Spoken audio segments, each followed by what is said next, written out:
Sepertinya kita akan segera kembali mendapatkan level 3400 entah hari ini atau mungkin setelah Federal Reserve Meeting besok malam, teman-teman. Tapi yang jelas apa yang sempat kita ulas di live streaming kemarin kelihatannya hampir bisa dipastikan akan terjadi dan terwujud dalam waktu dekat. Jadi untuk saat ini kelihatannya wave ketiga ya, kalau misalkan lihat dari grafik pendek atau grafik H1 kemarin. Tapi kita lihat terlebih dulu, apakah dolar mendukung atau mungkin justru akan terjadi rejection terlebih dulu. Ini dia ulasannya. Oke, di sini teman-teman bisa perhatikan apa yang kita perkirakan kemarin betul terjadi. Ternyata dia rejection, kemudian dia ditutup dengan penurunan. Cuman pagi ini atau siang ini tepatnya, meskipun sempat terjadi kenaikan, kelihatannya enggan untuk beranjak naik ya, kemudian dia turun.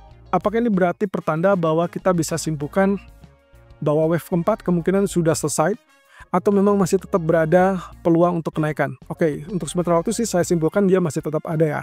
Tapi dengan catatan bahwa untuk saat ini keberadaannya dari wave keempat itu kita asumsikan tertahan di zona ini ya. Artinya berarti sama dengan 23,6%. Oke, berarti dalam 1 atau 2 hari ke depan harusnya kita dapatkan jawaban apakah dia akan turun di bawah 97 kembali atau justru akan naik di atas 102. Tentunya penentunya karena memang tidak ada data ekonomi nanti malam, kemungkinan semua akan menunggu kepada FOMC meeting, atau dalam kata lain ini adalah penentuannya adalah dari Powell sendiri. Oke, US Treasury-nya bagaimana? Kondisinya bullish dan itu berarti persis dengan apa yang kita gambarkan kemarin ya. Posisinya kan ini adalah A kecil, B, kemudian inilah C gitu ya. Sehingga kalau kita simpulkan akhirnya kita dapatkan yang namanya wave ABC correction setelah penurunan kemarin ya sampai ke wave kelima ini. Berarti kita masih menantikan terkait dengan kemungkinan potensi dari wave C. Nah, ini dia yang kita tunggu-tunggu. Apakah akan terjadi spike ataupun kenaikan cepat ini atau tidaknya tergantung dari Powell speaks besok malam. Tapi saya punya kecurigaan teman-teman. Mungkin kita tidak akan dapatkan kenaikan sampai areal ini untuk US Treasury-nya karena sehubungan tidak ada data ekonomi nanti malam, kemudian Fed besok pun sudah diduga akan mempertahankan tingkat suku bunga dan kemudian Powell pun sepertinya tidak akan memberikan kejutan apapun.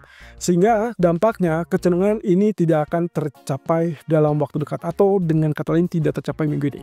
Beda cerita kalau minggu depan ada data CPI yang kecenderungannya tentunya sangat dinantikan setelah data ketenagakerjaan kemarin ya. Jadi peluang ini saya rasa sangat memungkinkan kita akan terhenti atau stuck di level ini. Tapi semoga saja saya meleset di sini. Tapi yang jelas semua ini sangat memungkinkan kalau misalkan melihat dari arah ataupun data ekonomi nanti malam yang minim data. Oke, kita lihat di sini grafik yang menunjukkan pound sterling kemarin juga sempat diragukan untuk penurunan. Tapi di sisi lain posisinya juga kemarin tidak berhasil untuk lanjut kenaikan. Oke, berarti apa yang kita lihat di sini peluang dari yang namanya double top di grafik daily-nya masih sangat kuat, masih sangat potensial. Walaupun seperti yang Anda lihat di sini, candlestick sedang beranjak naik ya.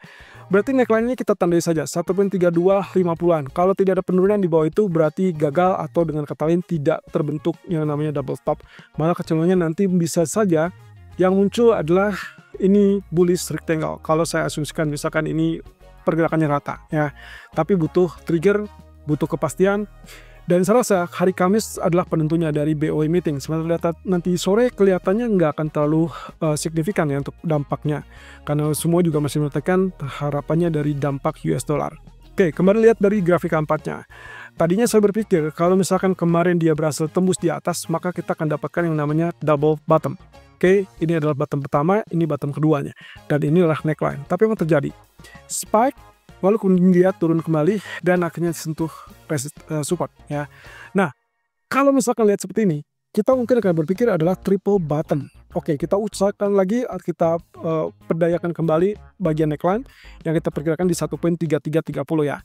Kalau itu tembus dan sustain di atas, oke, berarti kita akan dapatkan kenaikan yang kita samakan perkiraannya adalah triple bottom ya.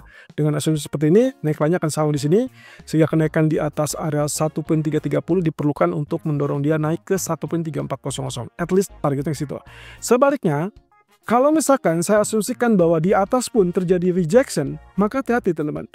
Yang kemungkinan bisa terjadi adalah di sini nantinya justru terjadi yang namanya bearish rectangle. Kalau tadi di grafik daily memungkinkan untuk terjadinya bullish rectangle, sekarang kita bicara tentang kemungkinan yang terburuk di grafik keempat adalah bearish rectangle. Artinya peluang penurunan itu akan jauh lebih besar daripada kenaikannya. Nah, triggernya itu adalah di area support 1.3250-an. So, kalau misalkan itu terjadi, Anda boleh follow sell. Tapi kalau misalkan ternyata dia tembus 1.3330, yang paling aman adalah Anda follow buy. Oke, kemudian untuk crude oil sendiri, teman-teman bisa lihat di sini dia closing gap. Saya rasa ini masih memberikan indikasi bahwa dia hanya berupaya untuk menutupi gap yang terjadi atau terbentuk di hari Senin kemarin. Jadi bukan berarti dia pembalikan, melainkan hanya menutupi gap. Lalu kemudian selanjutnya apa? Oke, kalau misalkan saya berasumsi bahwa ini masih tetap dalam tahapan Elliott Wave, kemudian kita masih menunggu kepada wave kelima, maka bisa jadi yang terjadi untuk berikutnya kita masih menantikan terkait dengan pergerakan wave kelima tersebut. Nah, berarti sebetulnya kalau misalkan pun teman-teman mau menggunakan asumsi bahwa wave ketiga ataupun wave keempat itu adalah di zona yang terbaru, maka teman-teman bisa melakukan hal ini. Inilah bagian wave ketiga, lalu kemudian yang terlihat pantulan inilah kemungkinan untuk potensi wave keempat. Jadi saya asumsikan ini baru terjadi. Nah, kalau begitu, apakah saya masih tetap pertahankan opsi sell? Jawabannya ya. Secara keseluruhan, kita lihat fundamentalnya masih tetap negatif. Dan rebound ini, balik lagi, inilah menutupi gap. Sehingga follow sell ataupun pertahankan sell, ataupun saat ini sell on rally di harga yang saat ini berjalan 58.50 untuk kemungkinan stop loss di atas 59 ya. Berarti kalau misalkan tidak terjadi penembusan Anda masih aman, tapi kalau ingin tembus di atas resisten, Anda boleh switch strategi menjadi buy dan buang posisi sellnya. Nah, kalau ini berhasil, maka kita dalam 1 atau 2 hari ke depan mungkin akan kembali melihat area $55. Ya, walaupun malah nanti kemungkinan kalaupun turun, mungkin hanya akan tertahan di 5700 ataupun 5650. Kalau misalkan tidak ada perubahan tentunya. Kaitannya dengan emas, kita lihat di sini, posisi yang sangat menakjubkan, sangat menarik adalah potensi candle yang terbentuk kemarin. Kalau Anda perhatikan di sini, ini adalah long bullish candle. Coba kita perhatikan dari candlestick yang terdekatnya. Oke, yang saya maksud adalah di 3 candle ini, teman-teman. Nah, 3 candle ini mencerminkan Morningstar, dan dikarenakan posisi dari bullish candle-nya itu adalah lebih tinggi daripada candle hitamnya, maka kita asumsikan inilah strong Morningstar. Itulah sebabnya kenapa dari sejak pagi hari dia mesat dan kemudian dia naik sampai ke 3386. Oke, bagaimana dengan nasib berikutnya? Ya, kita tinggal pantau lebih lanjut. Yang kita perlukan adalah penutupan di atas level 23,6% ini, teman-teman. Berarti kalau misalnya itu terbentuk, ya otomatis kita akan dapatkan kenaikan lebih lanjut. Sehingga ini yang sangat memudahkan kita untuk berpikir bahwa ya, range ataupun trend market masih kecenderungannya adalah strong bullish. Dan beberapa tahapan berikutnya, kalau misalkan apa yang disampaikan oleh Dr. saya itu benar, dan realistisnya adalah kenaikan di atas 3.500, tinggal tunggu waktu saja. Oke, kemudian juga kalau kita perhatikan bagaimana dengan nasib dari Elliott Wave. Kemarin kita singgung di grafik H4 ataupun H1 ya. Oke, kurang lebih seperti ini. Update-nya untuk Anda yang kemarin perhatikan dan menyimak, saya sempat mengatakan bahwa posisinya itulah expansion 161,8% sebagai target terdekat dari potensi Elliott Wave ketiga, karena kita asumsikan wave satunya di sini. Kemudian ini adalah wave kedua. Kemudian wave ketiga biasanya panjangnya adalah 161,8% dari panjang wave 1 atau 261,8% dari panjang wave 1. Oke, kalau begitu, berhubung wave satunya atau katakanlah 161,8%-nya itu sudah ditembus, berarti yang paling memungkinkan itu adalah target dari FE atau expansion 261,8%. Anda bisa lihat di sini, potensinya adalah kurang lebih ada di 3390-an. Dengan kata lain, kalau saya lakukan perhitungan secara komplit, maka yang saya perhatikan adalah kemungkinan sampai ke level ini. Oke, nah tapi tunggu dulu, belum selesai. Kalau kita asumsikan bahwa inilah wave 1, kemudian inilah wave kedua, wave ketiga selalu yang terpanjang dibandingkan 1 ataupun 5, maka ini adalah wave ketiganya, yang berarti pula bahwa kenaikan sampai 3386 tadi pagi itu belum selesai sebagai wave ketiga. Oke, berarti kalau begitu dalam waktu dekat setelah terjadinya kenaikan sampai at least 3397 atau bahkan 3400 bisa saja terjadi correction, dan koreksi itulah yang kita cari sebagai potensi buy berikutnya yang kita perkirakan sebagai wave keempat sebelum akhirnya naik kembali sebagai wave kelima.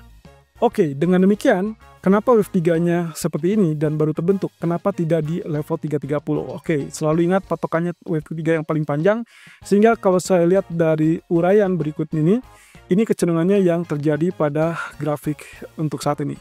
ya. Kalau misalkan ini saya asumsikan wave ketiga di sini, ini 4 ya. Jadi small areanya kurang lebih di sini. 1, kemudian inilah 2, kemudian inilah ketiga, ini adalah keempat, dan akhirnya dia naik ke 3397 ataupun bahkan 3400 itu sebagai yang ke-5, yang berarti menandakan bahwa wave kecil 5 itulah menandakan wave 3 utama.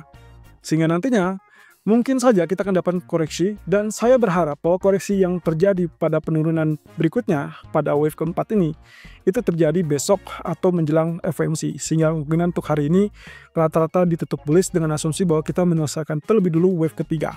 Nah, berarti wave kelima diperkirakan baru akan muncul setelah FOMC meeting. Well, apapun yang terjadi, Anda harus fokus dengan kemungkinan tersebut. Artinya 3386, 3397 sebagai potensial wave 3. Kalau itu terbentuk berarti koreksinya hanya maksimal 3330 dan 3324. Untuk berikutnya, kalau terjadi penurunan, Anda punya dua pilihan. Anda lakukan sell untuk short term atau Anda tetap fokus dengan buy, dan yang paling disarankan adalah buy berikutnya di potensial correction wave keempat yang diperkirakan 3330 atau 3324.